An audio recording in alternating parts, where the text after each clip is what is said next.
Hi everyone, I'm here with your Bible reading. Today we are going to start with 1 Corinthians chapter 7, verse 25 through verse 40. Paul will be speaking to the people still, and he'll be speaking today about concerning the unmarried. And then we have a Psalm and Proverbs to do. So let's get started here with Paul talking about the unmarried.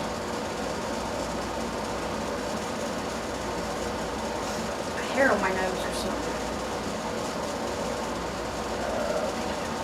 Now about virgins.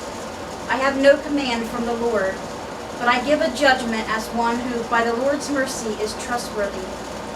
Because of the present crisis, I think that it is good for a man to remain as he is. Are you pledged to a woman? Do not seek to be released. Are you free from such a commitment? Do not look for a wife. But if you do marry, you have not sinned. And if a virgin marries, she has not sinned. But those who marry will face many troubles in this life, and I want to spare you this. What I mean, brothers and sisters, is that the time is short. From now on, those who have wives should live as if they do not. Those who mourn as if they did not. Those who are happy as if they were not. Those who buy something as if it were not theirs to keep. Those who use the things of the world as if not engrossed in them. For this world in its present form is passing away. I would like you to be free from concern. An unmarried man is concerned about the Lord's affairs, how he can please the Lord. But a married man is concerned about the affairs of this world, how he can please his wife, and his interests are divided. An unmarried woman or virgin is concerned about the Lord's affairs. Her aim is to be devoted to the Lord in both body and spirit. But a married woman is concerned about the affairs of this world, how she can please her husband. I am saying this for your own good, not to restrict you, but that you may live in a right way in undivided devotion to the Lord. If anyone is worried that he might not be acting honorably toward the virgin he is engaged to, and if his passions are too strong, and he feels he ought to marry, he should do as he wants. He is not sinning. They should get married. But the man who has settled the matter in his own mind, who is under no compulsion, but has control over his own will, and who has made up his mind not to marry the virgin, this man also does the right thing. So then, he who marries the virgin does right, but he who does not marry her does better. A woman is bound to her husband as long as he lives, but if her husband dies, she is free to marry anyone she wishes, but he must belong to the Lord. In my judgment, she is happier if she stays as she is, and I think that I too have the Spirit of God. And that is where we're going to stop with 1 Corinthians today. That was chapter 7, verses 25 through 40. And now our psalm today is Psalm 32, a maskil of David. We're supposed to be 93 here tomorrow. They said some states in the United States are going to feel temperatures as high as 117 degrees. Talk about hot. Temperatures are in the high 90s all next week. Well, 93, 84, 85, 86, 90, 93, 90. But it's supposed to feel like 117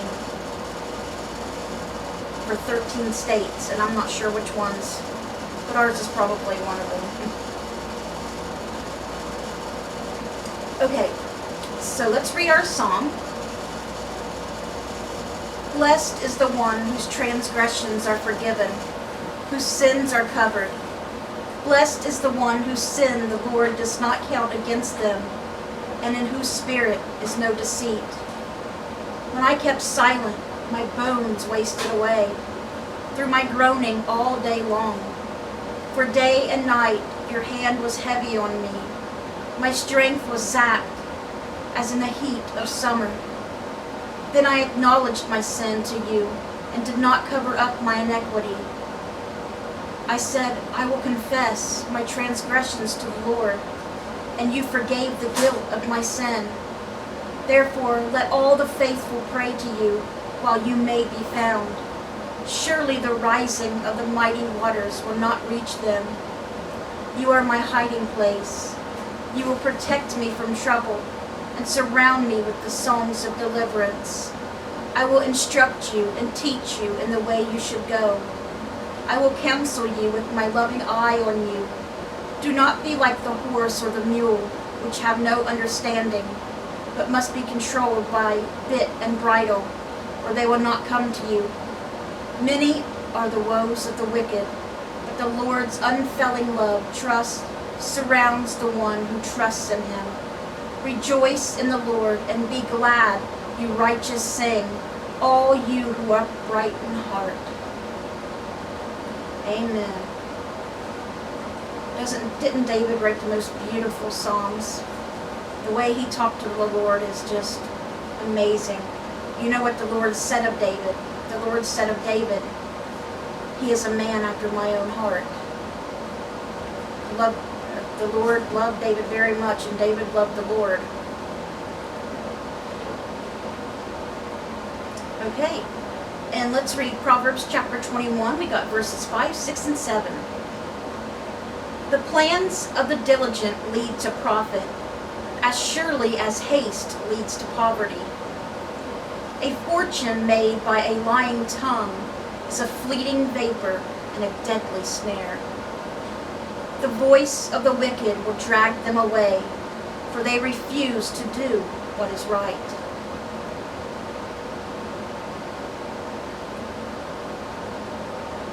And sometimes, a lot of times, most times, it seems like the people who are doing bad things and don't believe in God, they get like everything they want. Everything's so easy for them. If they want something, they get it, even if they're lying about it. I've dealt with this with people all my life. And I mean, they're bad. They do bad, horrible things. They don't believe in God, but yet anything they want, they get, and they can convince people like that. Lie right to their face, and people will swear it's the truth. But a good person, a Christian, you try and try and try, and it don't happen. And it seems like life is harder as a Christian, but it is well worth it. You know why this happens, don't you? It is because it is the devil testing us. It is the devil testing us, and we have to pass the test for God. God's on our side rooting for us. He doesn't want us to do the bad thing. He wants to prove to the devil, that is my faithful servant. They will not turn their back on me. And the devil laughs and says, watch this. Take away this and that from them. And, let them see these people over here on my side that's getting everything they want. They'll turn on you and come to me.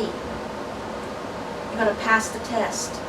God is with you in good times and bad times. He is there. Remember, it's just that devil testing you, and you got to keep fighting. The Lord is rooting for you. All your brothers and sisters in Christ are rooting for you. Do not let the devil win. He is the biggest liar, the father of lies. He is the father of lies. He'll try to make you believe anything. But just stay strong and stay faithful. It will be worth it in the end. In the end, sadly, those people that are doing the bad things and don't believe in God and get everything handed to them on this earth, what is that going to do for their soul? That's going to do nothing for their soul. They cannot take that stuff with them when they die, and they won't be going to heaven. Their soul will be lost in hell for eternity. But yours, as a Christian, staying strong and staying on God's side and not falling for the devil's lies. We may not have as much on this earth. We may have a hard time on this earth, a horrible time. But when we die, we can't take none of that stuff with us either. Nothing. When we die, our spirit will go to heaven and be with our loved ones who are in heaven and our brother Jesus and Father, and we will live with them in happiness, peace, and love for eternity. It makes me sad talking about that, because So many people I know don't believe in God, and they think he's a joke, and they do bad things, and I don't want to see anybody end up in hell. Even my worst enemy, I would not want them to go to hell. I want everyone to go to heaven. It's hard seeing people act that way and knowing, you knowing and understanding that they could die any minute. They don't realize. Some people will say, well, I'll ask for forgiveness on my deathbed and it'll be okay. And I try to tell people, you don't know, honey, if you're going to have a deathbed. You might not lay there dying of cancer and know you're dying and make all your last wishes and stuff done. You could have a heart attack, drop dead right now. You could be in a car wreck. Somebody could break in and murder you. You could have an aneurysm, drop dead like that. You don't know what's going to happen to you. You do not know. They always think there's time. But there's not always time. Sorry guys, I was rambling on. I got some new pictures to show you. We worked on these last night for you guys. Wait till you see them. I done 2, I think. And then we'll do the prayer requests. I done this one. Did I show you guys this? Did I show the ice cream? I can't remember if I showed you guys this one, so I'll show them again. This is the one I did. It reminds me of a candy shop. I think I did show these 2. This is the one Sherm did, a bowl of ice cream with beautiful strawberries. You know, I think strawberries are so pretty. Sherm did this one for me, a strawberry chocolate cake. Now I did this one, it says, donut, worry, be happy. And it looks like somebody took a big bite out of the side of it, see? I cut it like that. And then the last one I did, a bunch of macaroons in a case and a bunch of other candies laying about.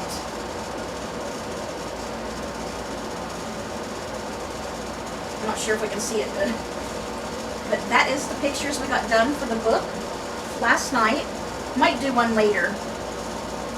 Okay, so let's get out our prayer list. Please pray for Linda Peoples. She's the one that the forklift went through. Please pray for Lonnie Doles Jr. His nickname's Tater. He's having a really very serious medical thing right now.